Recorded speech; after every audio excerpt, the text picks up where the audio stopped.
Our first story is called A Locked Box Mystery. The press called it the great locked box mystery of our age. A man, naked, had snuck past 10 security guards, 100 cashiers, an array of CCTV cameras, and found himself in the vaults of the Bank of England with £3 million of diamonds secreted up his back passage. For Richard Grzesko, it began with a sneeze. Going to the bathroom for a tissue, he paused. Something was not right. The mirror. He was not there. Well, of course he was there, because he knew he was, and he was seeing with his own eyes, even if what they were seeing was a t-shirt floating in mid-air. He waved his hand in front of his face. There was nothing. Richard ordered a pizza, and when the driver arrived, he opened the door and stood completely naked. "Hello?" the driver said tentatively. Richard instinctively covered his tackle. But no, the driver was looking straight through him. The problem became how to turn off the power. He went to the bathroom, plucked a nose hair, sneezed, and he was re-embodied. His neighbor, Jenny, was a 25-year-old Pilates instructor. Before he discovered his ability, he'd watch her through a peephole. He didn't have to make do with this piecemeal voyeurism anymore. Oh no. He slid in behind her before she closed the door. She dumped her gym bag, removing her vest and leggings, unaware she was being observed by a naked, middle-aged man. He stood a few meters away and disgraced himself. Upon climax, the girl looked over in total horror. Had he been seen? No. But that is how he learned when something leaves his body, it doesn't maintain the cloak of invisibility. Oh dear. Then the ghost hunters came. Unbeknownst to Richard, the girl had a camera, and that feed showed the ectoplasm appearing from out of nowhere. A second incident occurred. A woman living on the first floor was followed by a floating device. That time, Richard had forgotten to remove his wristwatch. He grew more brazen, even with the paranormalists around. He hit the streets naked as the day he was born and observed anyone or anything that attracted his attention. He went to the homes of celebrities, sitting in on conversations and selling the information to newspapers. And then came his idea for the Bank of England. It was a chilly day, but Richard's body had grown used to the elements. He walked through the doors, waited for access to the lower levels, and proceeded. What he had not realized was that the vault door could not be opened from within. Slowly, painfully, he put the diamonds inside of himself. But then the air began to grow thinner, so thin that he eventually was no longer able to breathe, and he collapsed, the booty in his booty. And that is how they found him. His powers switched off as soon as he expired. The tapes were pored over by the police, but the only anomalous thing was the mysterious cloud of condensed air drifting through the bank. Yet there could be no breath without a breather, and the case remained unsolved. That is, until now.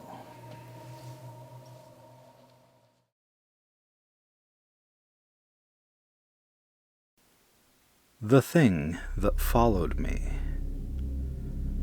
We all have our routines, a combination of bad habits and good that we have settled into. It makes life easier. It makes life healthier. I firmly believe that a great routine is the best way to succeed in anything. The only problem is, it's tough to give up a routine. I struggle to stop making the same breakfast before work, taking the same barista at the coffee place, and taking the same path through the forest on my way to the logging camp. I liked that town a lot, even if I'd only known it for a year. It's predictable. It's safe, and when the sun shines, it's beautiful, although that is a rarity. I think I'd take a job outside over a desk job any day, no matter how taxing it is on my body. I will happily become a stronger man for a chance to breathe fresh air and get my blood pumping. I wouldn't say it's healthier, though. There have been several accidents on site, and a lumberjack did die the year before I arrived. You'd be surprised at the mortality rate in this line of work. It's not as simple as you think to chop down a tree. Well, most of the time it is, but still, safety is a primary concern. Why did I take that job? Like most people who leave the city, I wanted an escape. My personal life got a little too dramatic for me to handle. I started doing things out of character. I just stopped being me. So instead of hurting people that I cared for, I thought a little isolation and reflection was in order. Where better to do that than out here in the countryside? I settled in well enough. The guys were pretty quiet, but we just got on with the work. There's always a lot to do and not much time to do it in. Another point to make about this line of work is that nowadays, speed and efficiency are necessary factors for staying out of the red. Competition is very fierce. Some certainly do have better machines. The company I work for keeps their costs cheap by making use of cheap labor over expensive machines, and pushing that labor as far as the dollar will make them. I think the motto of the higher-ups is that no job is too big if you throw enough bodies at it. Looking at the results, I'm kind of inclined to agree. I accepted the bad salary and tough conditions because, frankly, I didn't need to. I have money. It's how I paid for the place that I stayed at. Passive income goes a long way. I just wanted a career change, and I thought I'd live out a small boyhood dream during my escape. As I said, I always took the same path going to work. It wasn't so far that I needed to take the truck, so I liked to walk through the field, the forest, and along the river until I reached the logging camp. The whole journey took almost an hour, so I would leave pretty early. It's usually light enough for a walk, but during those winter months, it was dark as a coal mine, not to mention how cold it was. One morning, I pulled on my backpack with a groan and was still rubbing the sleeping dust out of my eyes as I locked the door behind me. Sleeping in is easy on cold mornings, especially if your body knows what it's going to endure through the day. Crossing through the fields, I listened to the crows' caws, spotting their dark bodies against the gray sky on the dead tree branches. Even during summer, they were around, but they weren't so vocal. I didn't mind them, though. I think I'm one of the few people around who thinks they're pretty cool. Next to vultures, they're probably the most metal birds around. At the end of the field, I kicked some tall grass to watch the morning dew scatter, then took a left into the forest. There was a narrow path that opened up about 10 minutes ahead. I liked that wider path the most, as the foliage thinned out and all I saw were tree trunks until I reached the river. It was shaping up to be another peaceful walk. I could hear the gurgling of the river ahead of me. The natural silence was then broken by a heavy smack of something hitting the water, then a churning sound of water being splashed. I hesitated for a moment before picking up my pace to see what it was. I saw the white water being kicked up, but not what was in the water. Not until it stopped thrashing around. A deer, young antlers sprouting out of its head with wide, glass-like eyes. It floated with the current, kicking out, but less and less as blood dribbled from its wounds. I couldn't see it clearly enough to measure the extent of the damage, but I could see its neck muscles. I saw shredded skin along its side. It was mutilated, but it didn't look like it had been naturally mauled by a bear or a wolf or anything that I know of. I had seen plenty of dead wildlife throughout the year, but nothing like that. Most importantly, I didn't see the thing that caused it. It would surely be looking for its prey. If it was fast enough to catch a deer, it sure as hell wouldn't lose it if it tried to escape. Not with those injuries. As I looked around, I became a lot more agitated. Fear produced wolves, a bear even, in my imagination. Yet I was just as annoyed that I couldn't see them. The thrashing had stopped. I heard a soft, hollow sound on the deer's antlers hitting a few rocks. Reaching the logging camp, my mind was still fixated on what I'd seen. The sound of the machinery, of axes hitting logs, snapped me out of it. I wasn't an animal expert by any means. I was a man hired to cut timber and firewood, mostly firewood in my case. So I sank my teeth into some work, starting slow to warm up before getting into the swing of things. The sound of a log being split never really got old for me. When we take breaks at the camp, it's mostly informal. We all had work to do, and as long as it got done, we could stop for a breather or eat pretty much whenever we wanted. I ended up being stopped by a guy named Isaac. We'd been having our breaks usually around about the same time as each other, so we often ended up eating together. Isaac was the closest friend I really had here. We were mostly quiet. Even eating was a chore at times, but when we did talk, it was about TV. There was no doubt in my mind that Isaac had more interesting things going on in his life than what he saw on TV, but he just found TV a lot more worth his time. "Bees are dying," he said. "Are they now?" I replied. "Yeah. Won't be any bees in a few years." How many years?"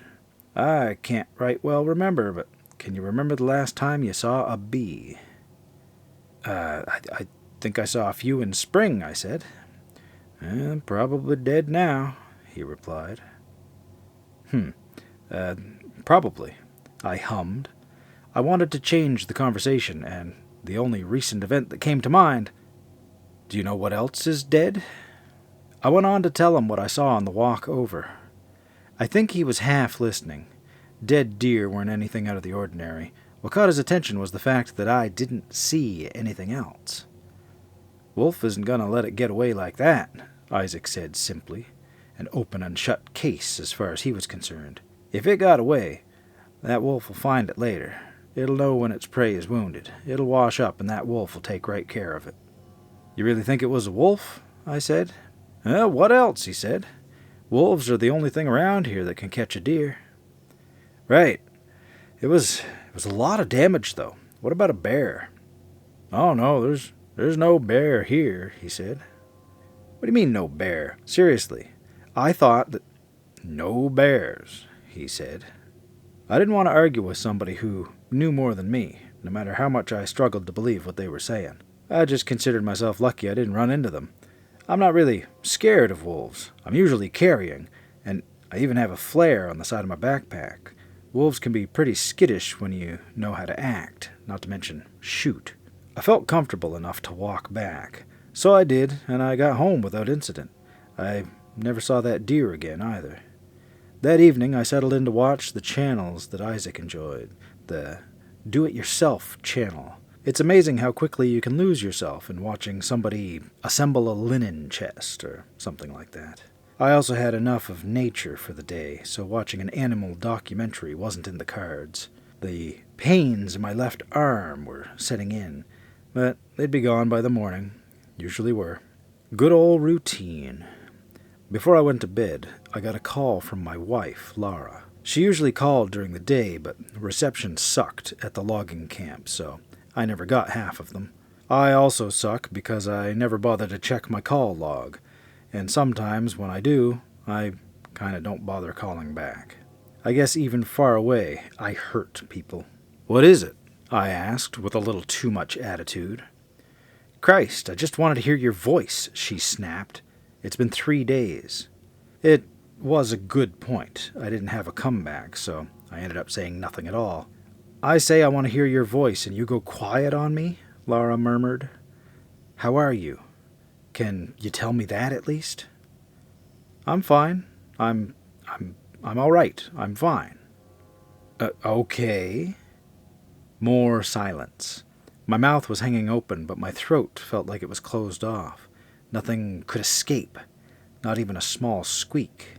I was scowling at my knees. Sawdust and wood fragments still clung to them. I miss the hell out of you, you know that? Lara said.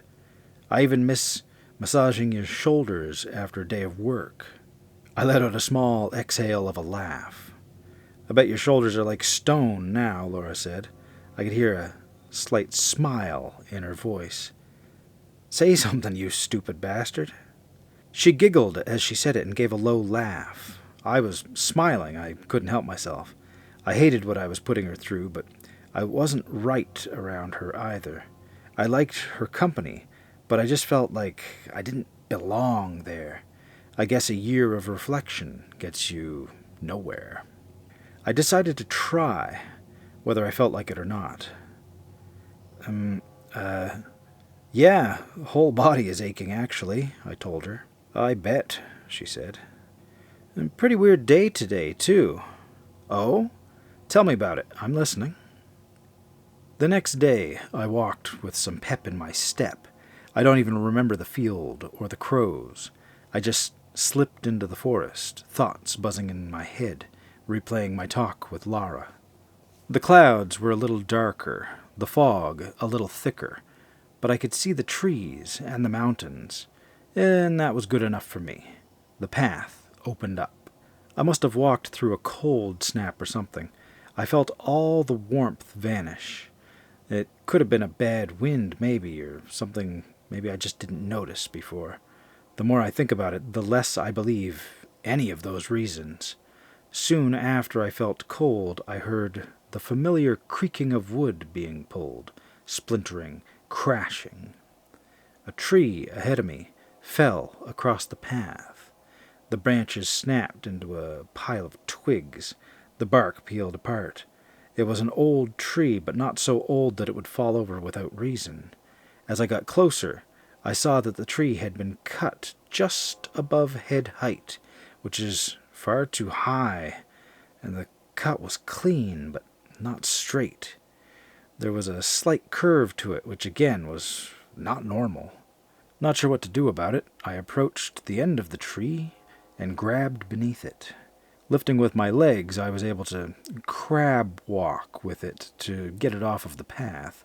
The physical exertion that it took without a real warm-up was great, and looking back on it, it was a pretty dumb thing to do. I could have injured my back, even as young as I am. As I put the tree down, another chill ran through me. It was like a split-second dip into an ice bath. I grabbed my arms and huddled, breathing out with a sudden exhale. As I did, the branches ahead of me on the tree began to come apart, as if severed by a perfectly sharpened blade. I didn't see anything cut them, but I saw how those cuts appeared, and gravity did the rest, trimming strong branches like it was just a hedge. My warmth came back just as quickly, but my heart remained cold. I became painfully aware of my surroundings, feeling that same feeling that one has when someone's looking over their shoulder. I looked all around, taking light steps up the path. What was so nerve-wracking was that I couldn't see anything at all. I mentioned that the foliage thinned out in the open area. It was just the ground and the trees. I should have been able to see something, but I didn't. I was mouth-breathing, my heart pounding in my ears. All the way to the river I was afraid, but I had no idea what I had to be afraid of. I felt threatened, but there was nothing here to hurt me. What could have done that to the trees and made me feel so cold before doing it? The sound of the river fills my ears. I didn't hear any splashing, but it was loud enough all the same. Another cold chill reached me. I feared the worst, then fell backwards, landing into the water. Holy shit, I stammered for a moment, thinking that I'd been pulled in. Thinking on it further, I simply backed up into a stiff rock and tripped over it. Fuck. Drenched from head to toe, I felt warmer than I did a second before. I looked out into the forest, for some reason feeling safer than I did on dry land. That feeling of being followed, of being closely watched, somehow persisted, though. I walked slowly up the river, keeping my feet in the water. I was only a few feet from the shore, and it might have seemed stupid, but I genuinely felt like I wouldn't be hurt if I stayed in the water. That anxiety lessened the closer I got to the logging camp, to the point where I felt I could step out of the water and be okay. I sensed the threat within the forest, even if I didn't see it. It took me a while before I felt confident enough to turn my back on it, looking towards the machines and the main tent. That kind of tension was exhausting. While my mind tried to comprehend the experience, I approached the main tent. Considered taking a nap or something before I started work. It was only when I was a foot away that I stopped and noticed how quiet the camp was. I didn't hear or see anyone. The machines were empty. I didn't hear a single axe hitting wood. There was nothing. When I turned back to the tent, I noticed the wall begin to part as a snout peeked through. Not a snout of something knee-high or waist-high. This thing was my height. Ragged fur, gleaming teeth, and piercing eyes. My hand dropped to my side, and I felt my fingers wrap around the handle of my gun. When I raised it, the entire tent parted as hands, human hands, jumped towards me. "Whoa, whoa, whoa," someone shouted. "Ha ha, it's all good," someone else said. All of my coworkers emptied out of that tent, the head of the wolf-like monster hovering there for a moment. Eventually, hands pulled off the mask, and a very terrified Isaac looked at me. He eventually smiled, but I think his life flashed before his eyes just then. There was laughter all around, but it definitely took me a while for the joke to hit me. I doubled over and tried to catch my breath and calm my heart. It was beating like a jackhammer. I'm not a bad guy, I think, when it comes to pranks, but I was very terrified, and I think they could all clearly see that. I was asked all sorts of questions, from what took me so long to get to work and to why I was soaked. These were questions I knew the answer to, but then Isaac eyed my cheek. "Where did you score the cut?" he asked. "You're bleeding like a stuck pig." Touching the left side of my face, I was rewarded with some bloody fingertips. I had a cut not just along my cheek, but across my ear as well. I didn't notice at first because I guess my face was too cold, but after drying off, the cut was stinging for the whole day, especially around the ear. While I dealt with that, Isaac told me how he mentioned my encounter with the dead deer to the other guys. One of them thought up a prank. Another one just happened to have a werewolf mask. The only time he ever gets to use it is for Halloween, so he didn't want to miss out on the opportunity, you know, Isaac explained. "I figured I should wear it, though, just in case you wanted to punch someone. It might as well be me. Didn't know you had that concealed carry, though. Holy shit." The prank was enough for the others to feel satisfied and get on with their day. I didn't mind. I barely cared. All I wanted from them was a lift back to my place, because I just didn't want to walk back.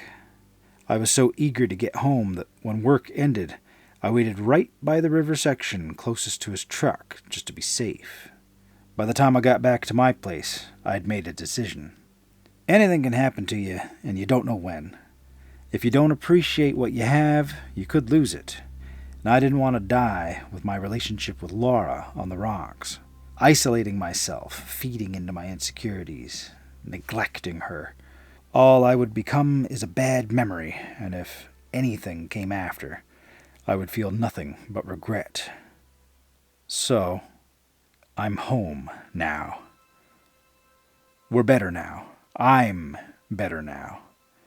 I'm trying more and more, day by day. I can't give up. But whenever I'm alone, whenever I'm someplace secluded, I can feel it. My knees begin to buckle. I just feel like I'm ready to duck or to run. I just feel it could be here. I mean, it cut me.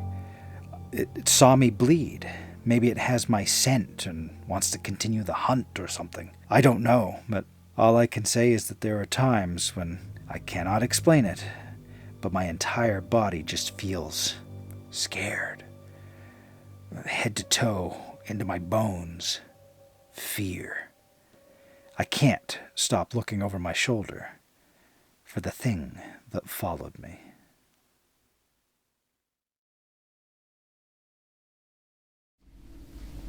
This story is called Echoes from the Abyss, a COMATOSE revelation.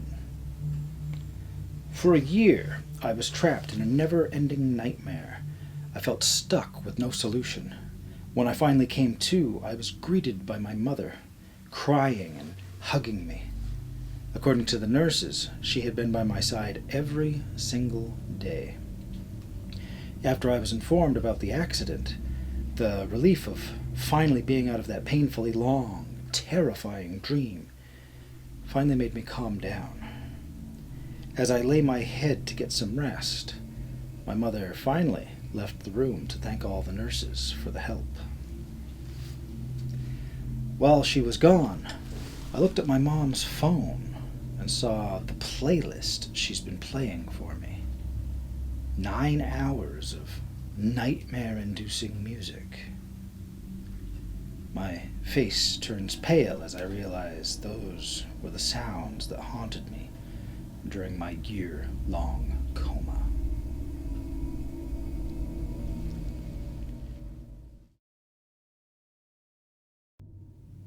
He kills anyone who wrongs us. It started when I was little. My mother was on the brink of divorce with my father when I was only 3.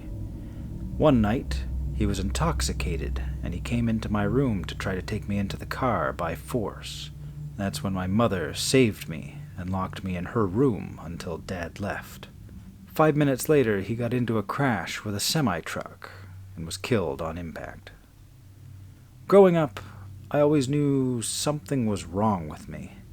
My mother would always say she loved me, that I was her world, but underplaying her tone was a hoarse settlement of regret and perhaps hatred if I read too much into it.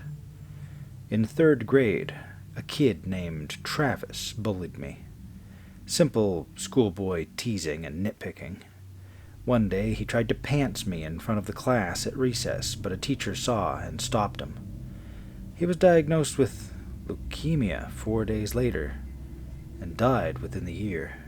I never understood why anyone who hurt me, whether it be physically or emotionally, died. We had a dog that bit me when I was 10. It was hit by a car later that same day. I was sad because I loved that dog. It doesn't matter if it hurt me or not. My room had a mirror, and when I went to wipe my eyes full of tears, that's when I saw it. It was a tall, void-like creature, hunched over. It had no face, just a long body with long arms and claws. One of the claws rested gently on my shoulder, and my first instinct was to scream, but no sound came out when I opened my mouth. A gentle shh sound whispered in my eardrums, and I knew I could never speak about it again.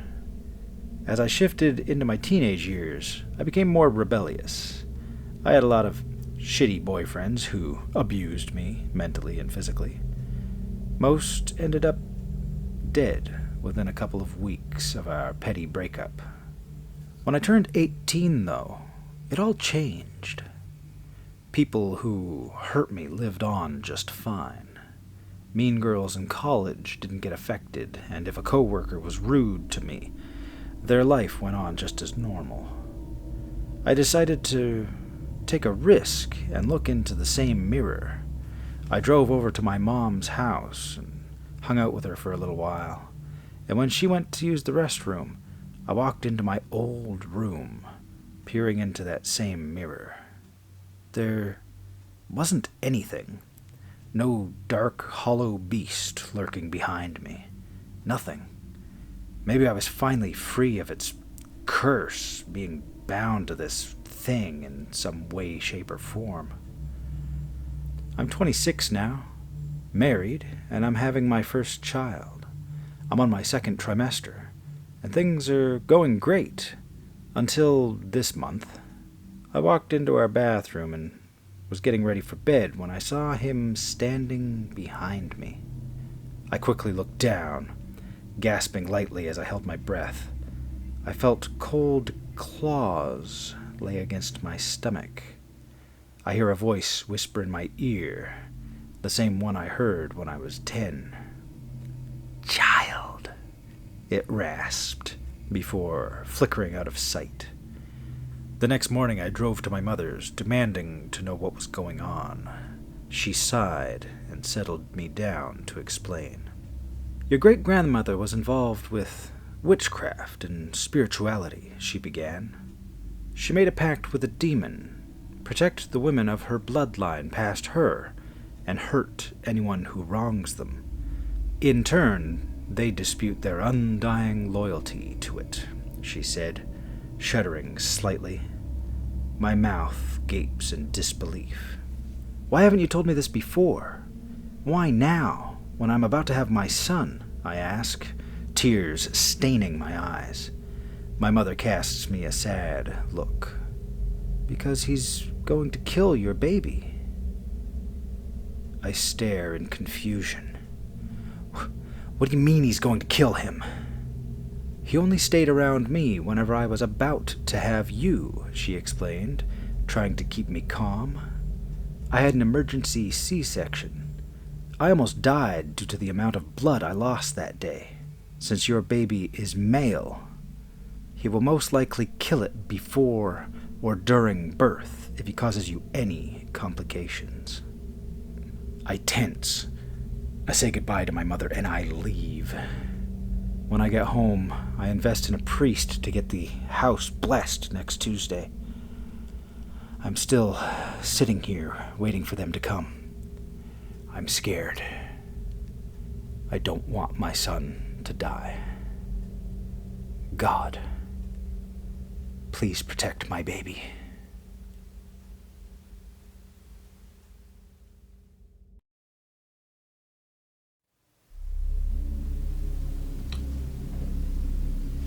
Welcome to the Frail Blaze.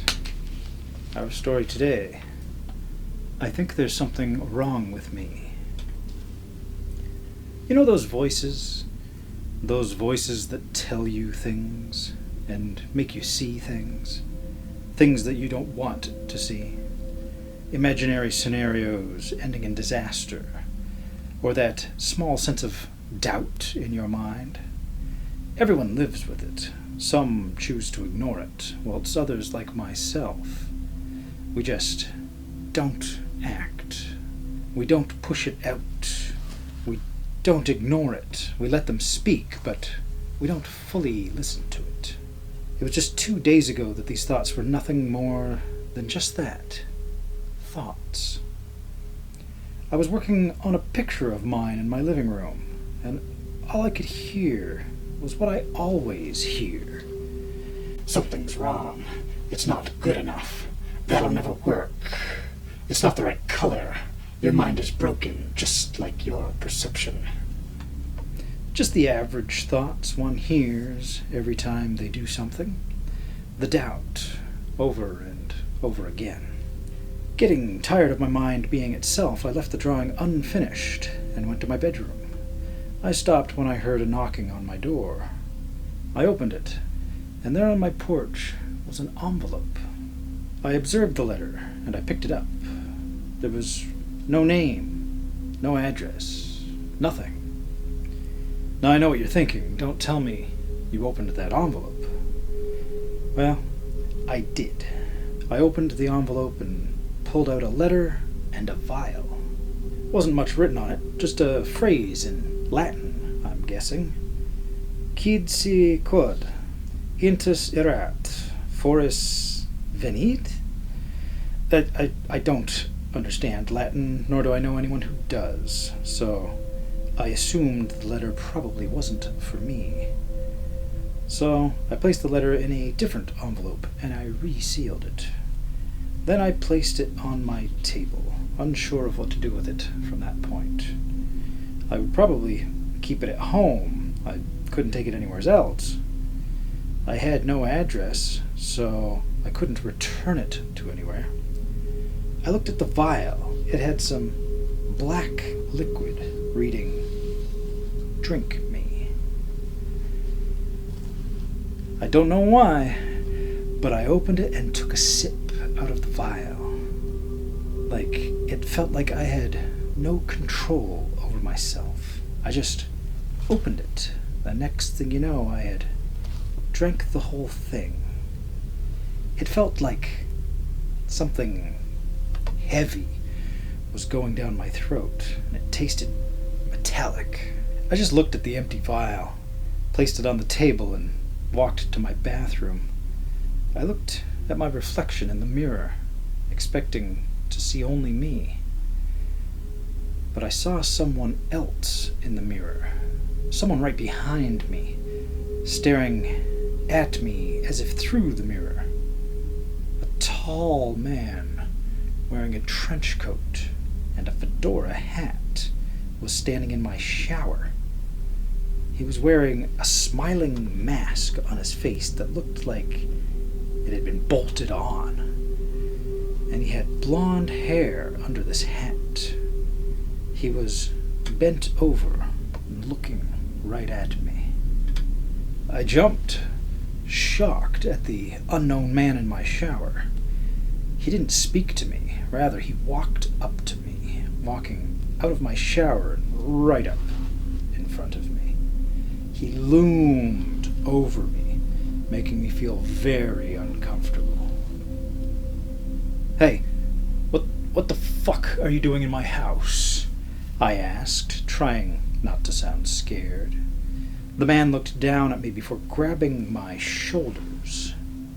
I didn't notice how long his arms were earlier. They were all the way down his body and touching the ground. I almost didn't notice the white gloves he was wearing on his hands. I mean, who would care about such a detail? This man was in my house. He was trespassing. Then he spoke. His voice I can't describe. "You are broken, child. It's not right. I can fix you. We can fix you." He pulls me close to him, and I couldn't move. I couldn't even shout. Just as I was trying to struggle, I felt myself sinking into this man's body. Whatever this man was, there was no way that he was human. After I was halfway into falling into his body, I blacked out.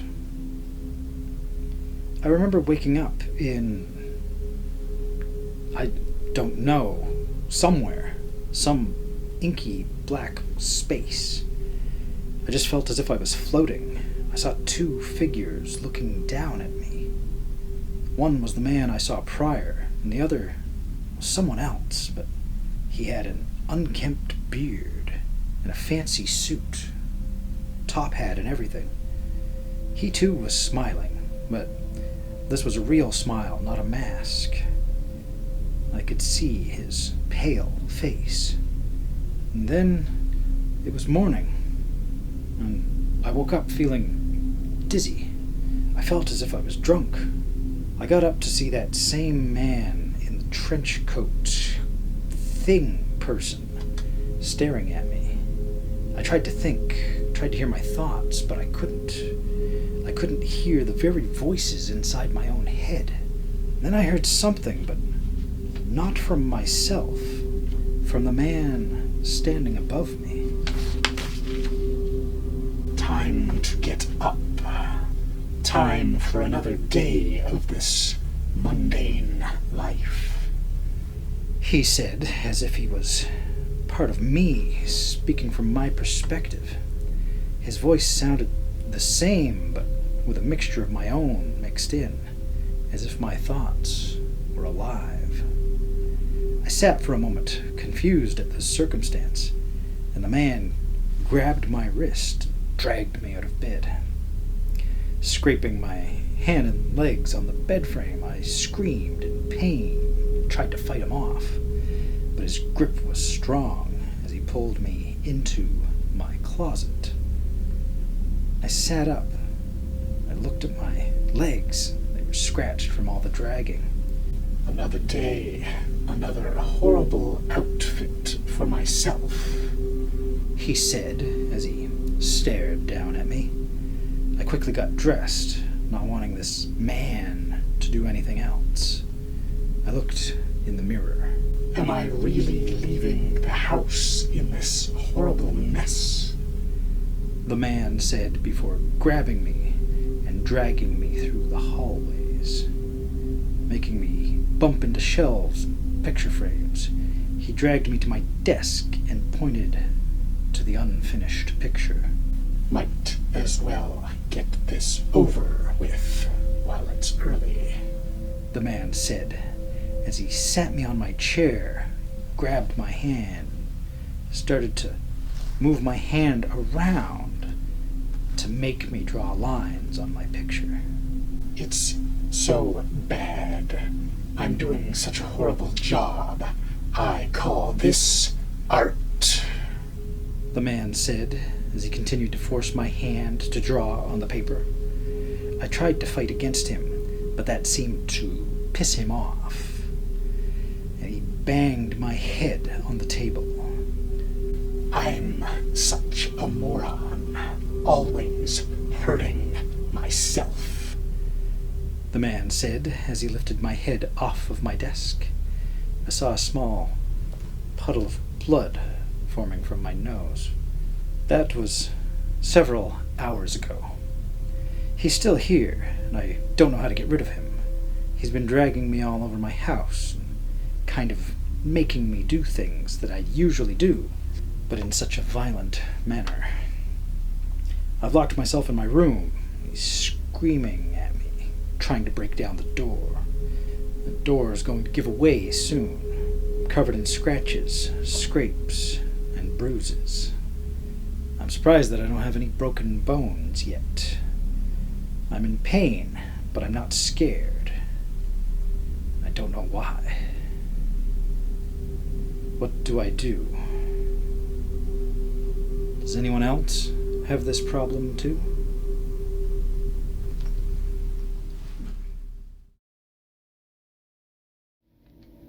Today's story is Don't Stop Watching.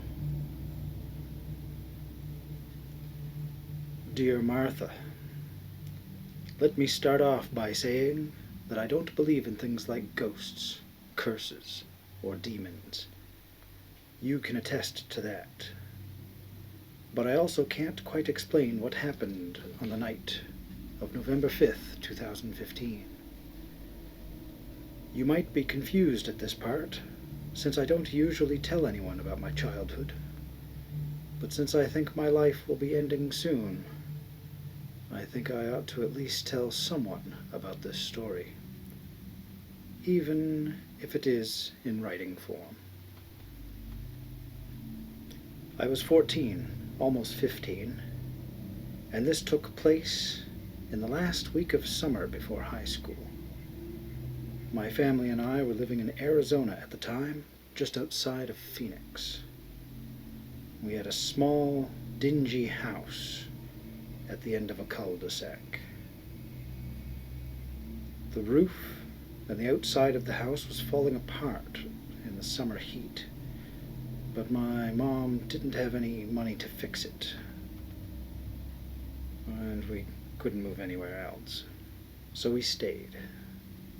We stayed right until it was unlivable. But this isn't that story. It was a Tuesday. My mother was at work. My older sister was out with her friends or something like that. So it was just me in the house, along with our dog, George. He's important to this story later, but first I'll tell you what I was doing. I was in the living room, sitting on the couch, watching a movie. I had a bowl of popcorn next to me. George was laying at my feet. It was hot. Well, it was always hot, but that day was especially warm, and the fan wasn't helping much. I was considering going outside to see if that would help when I heard a noise. It was a distant, wet thumping, almost like a giant drop of rain.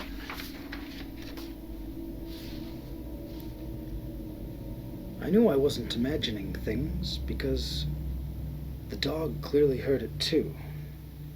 His ears perked up and he looked at me as if to ask, what was that? I paused my movie and got off the couch.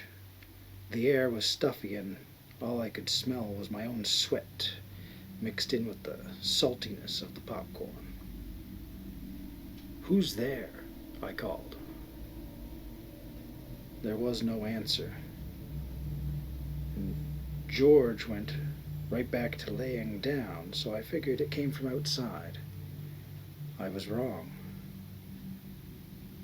Because the next time I heard the thump, it sounded like it came from behind me.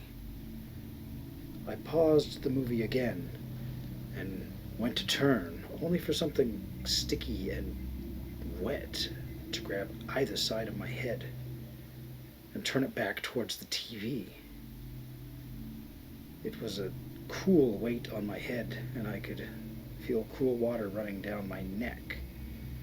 But I could also feel it breathing against my skin as it whispered, "Don't stop watching." I was frozen in terror as the TV flickered, changing my movie from something mindless and fun to something horrifying. The characters started to bleed out on screen. One of them took an axe, and the living room was filled with the sound of crunching bone as it hacked off fingers of the youngest character. Her smiling face, as it happened, sticks with me even now. Now I'll admit, while this was happening, I forgot about George, which, given the circumstances, makes sense. So, when he growled and that wet, sticky weight was removed from my head, I almost didn't process it at first. But when I did, I turned to see my brave little dog latched onto the leg of what I can only describe as an old woman drenched in water. She was dropping onto the floor and screaming her head off as she tried to dislodge him. Her head turned to me, and I remember that she had no eyes. Giant, gaping holes where her eyes should have been, as she screamed at me to look back at the TV. I didn't.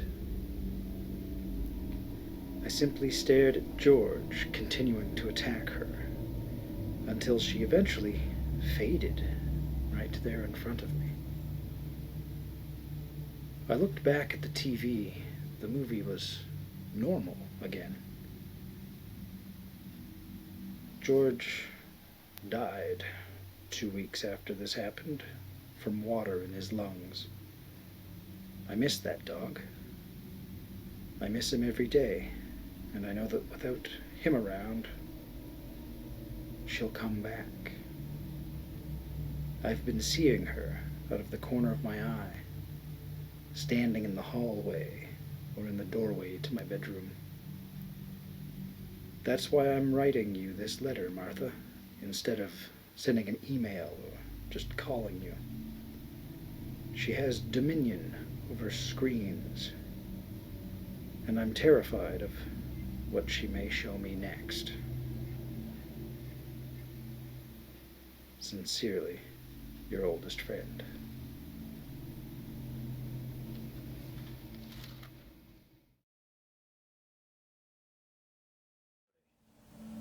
I hate horror stories now. I've always loved horror.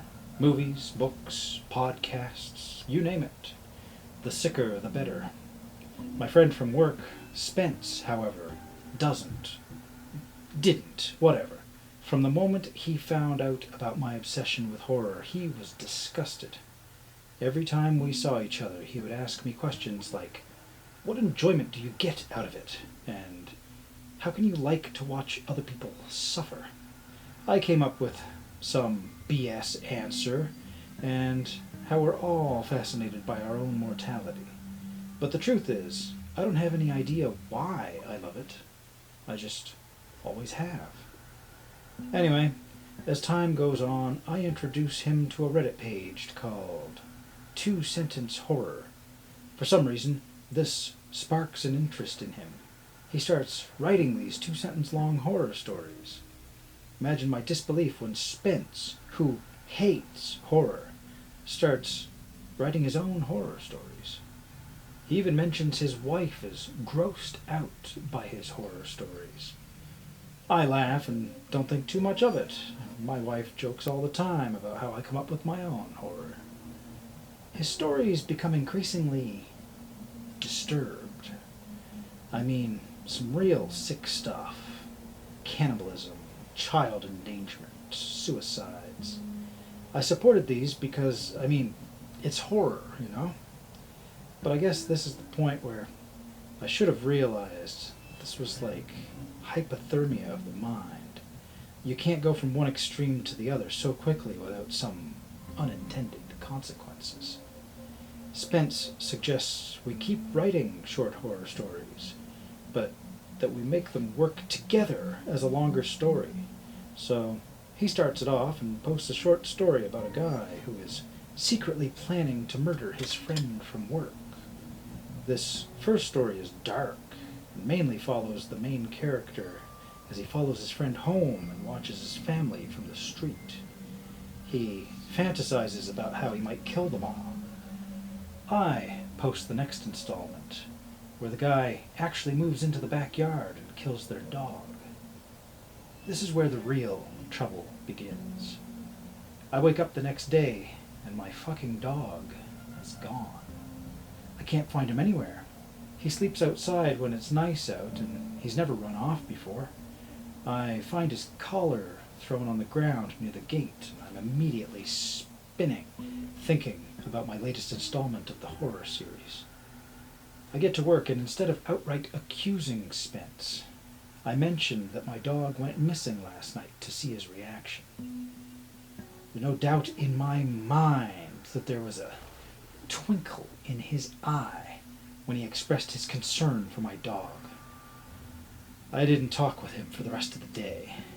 Here I am now, about to go to bed, scrolling through Reddit, and my heart stops when I see a recent post from him.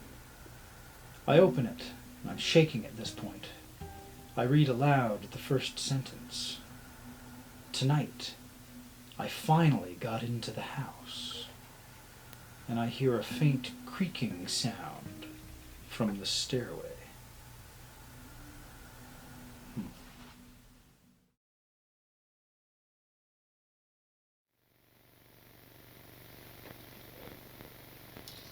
Welcome.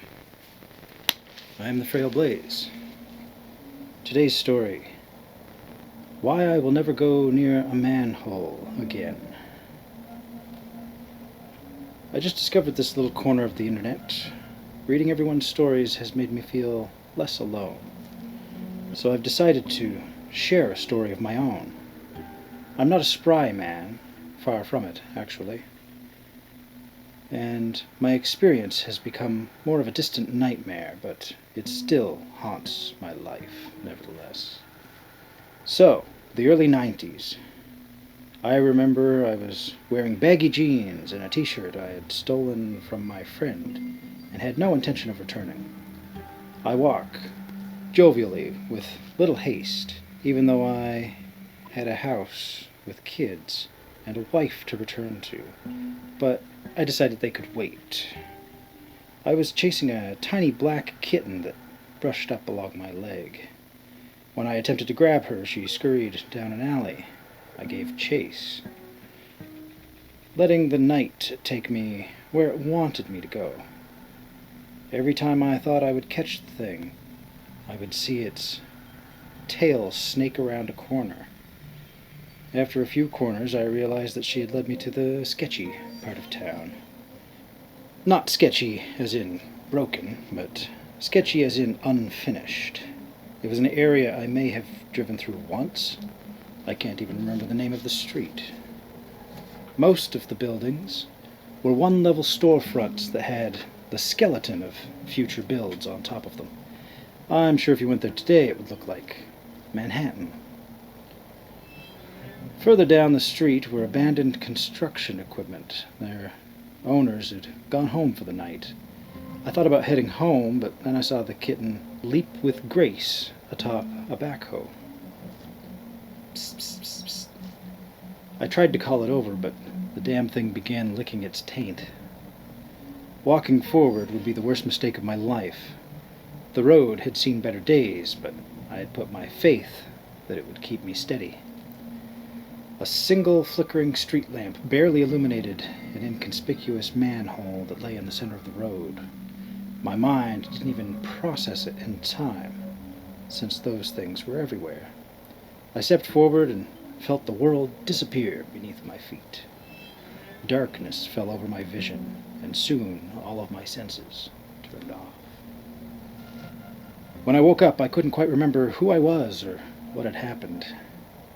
That smell is what woke me up, and it made the hairs on my nose want to run for the hills. That was definitely the first thing I became aware of. The next would be the distant sound of the babbling stream. Everything in this place lived in shadow. Anything you could see would only be because it was less dark than the things around it. Still, nothing took a complete shape. The pain swelled in my head. Around the same time I noticed my entire waist was covered in shit. I started dry heaving the second it all clicked together, but nothing came out.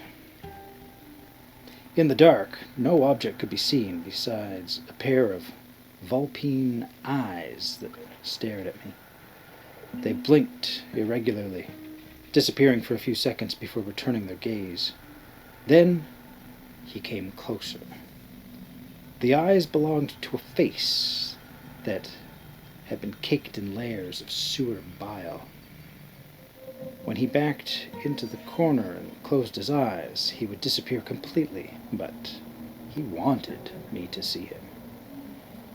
He smiled, and his teeth glinted in the dim light. His mouth looked like a jigsaw puzzle that had lost most of its pieces. I tried to back away from him, but then I found that I couldn't get too far. The last thing I noticed about my hell was that I couldn't move my left arm. With my free arm, I felt for what disabled me, but my hand couldn't push beyond my shoulder because there was a concrete wall. I slowly crept along the solid wall until I reached my shoulder, and I realized my hand was in the wall. My usually sensible self went berserk. I repetitively yanked my arm, but it stayed entombed in the wall. I tried wiggling my fingers, but all of them kept their tense position. As I scrambled, sewer water splashed against the sides of the wall and covered me in human feces. All that man could do was laugh. He chortled like he was coughing up his last meal, though I doubt this man had eaten any real food recently. I tried to scoot my way backwards and leverage my hand out, but I couldn't budge.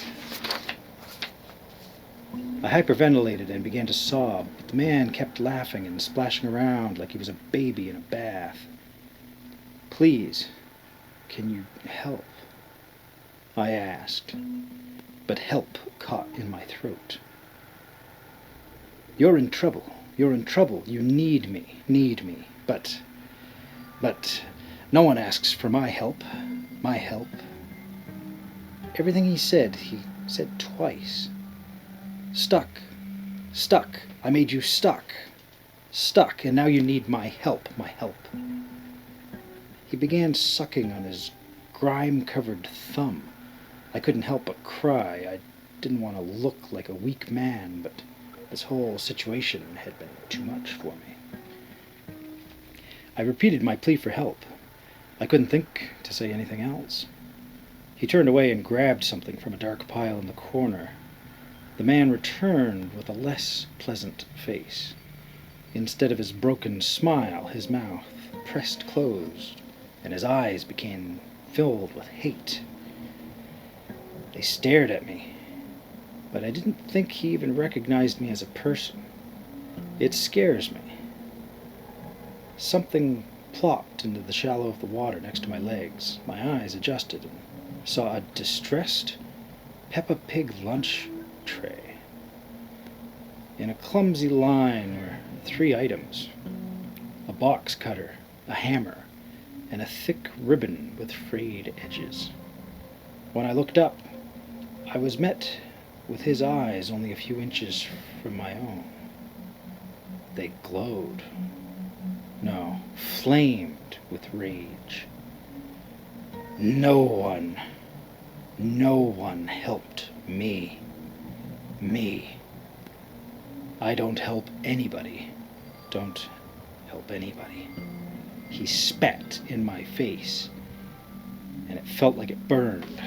The man crawled into his corner and watched. I tried pulling at my arm again, but it was hopeless. I looked at the tray in front of me and picked up the hammer. I took the flathead to the concrete and tried to break myself free. Pieces of the wall crumbled to dust, but I'd only barely made a dent. I struck the same place in the wall once more, but I was only making myself a pile of powder. I think it would have taken me days to carve my whole arm out of that hole. I put down the hammer, but I didn't bother to make it onto the tray. I stared at the box cutter. In my periphery, his eyes glinted at me. Studied me, it seems. The longer he cast his gaze on me like some creature, the more I wanted to escape. I picked up the ribbon, red with chunks of someone's lunch attached, and began tying it around my arm. I used my teeth to hold up one end while I tied the other in a tight grip around my shoulder. An acrid taste joined the other unpleasant senses. I kept pulling at the ribbon until my arm looked like it could pop off. I closed my eyes, bundled my shirt to bite down on, and grabbed the box cutter. I rubbed off any grime on my leg and positioned the blade at the point of my arm where it entered the wall. There it stayed for minutes while I searched for any courage to do it. Then an image came to mind. A small bubble of laughter inflated my gut until it flew out my mouth. The man joined in with his hyena guffaw. I imagined myself in the novel Gerald's Game. I had read it about a week prior, maybe a month. But as I closed my eyes, all I could see was the man who had kept me captive as the Moonlight Man. And I laughed because I couldn't finish the book. It was too scary. The laughter felt intoxicating, so I just ran the blade along my arm. Dark fluid poured down my arm. I began to rub my blood against any part of my arm that was free. When the sting of 1,000 bees set in, I screamed. I could rotate my arm, but I still couldn't pull it out. I took the blade and wedged it into the hole. I could barely get it in, but I managed to bring more blood inside of the hole. It flowed quickly in every direction. I twisted my arm until I felt like I could pull it out. And I almost did, then and there. Everything moved so quickly, but I still had to think rationally. Though if I hesitated even a little bit, I risked passing out and losing any progress I'd made. I acted as if I could just barely yank myself out. In the corner of my eye, I could see those twin flecks of light grow closer. He moved without making a single slosh in the water. I crept my free hand along the floor, making the extra effort to let the rest of my body distract him. With each yank, a small section of my arm came loose, and with it came a fountain of blood. It soaked the entire left side of my body. The man continued to creep forward, just about to the length where I would be able to reach out to him. With little remorse, I gripped the hammer and brought it against his head. He flopped into the deep puddle of mush. I pulled the rest of my arm out of the hole and drove the devil horns of the hammer right into his skull. I looked behind me for the first time to find a round tunnel illuminated by a beam of soft moonlight. Almost like a rat, I scurried out of the sewer and up the ladder into the free world. At that point, I had been running on pure adrenaline, so the blood loss caught up to me fairly quickly.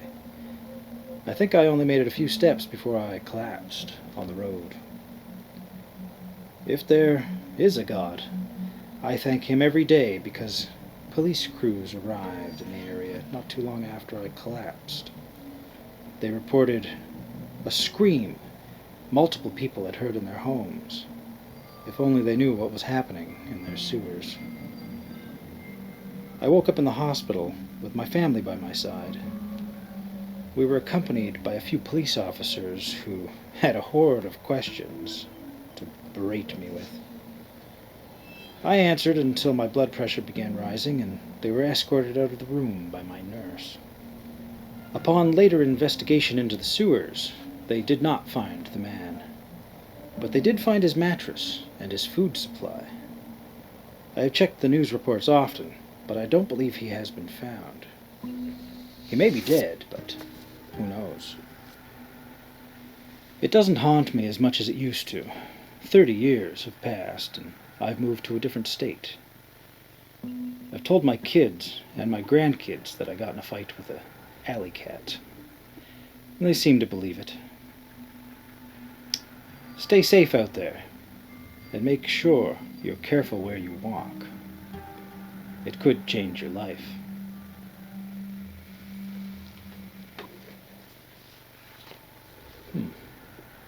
An interesting encounter. And some good advice at the end. Let me know what you think in the comments below. Also let me know if you know of any other stories that you'd like me to read. I do hope you'll join me for more Frail Blaze tales.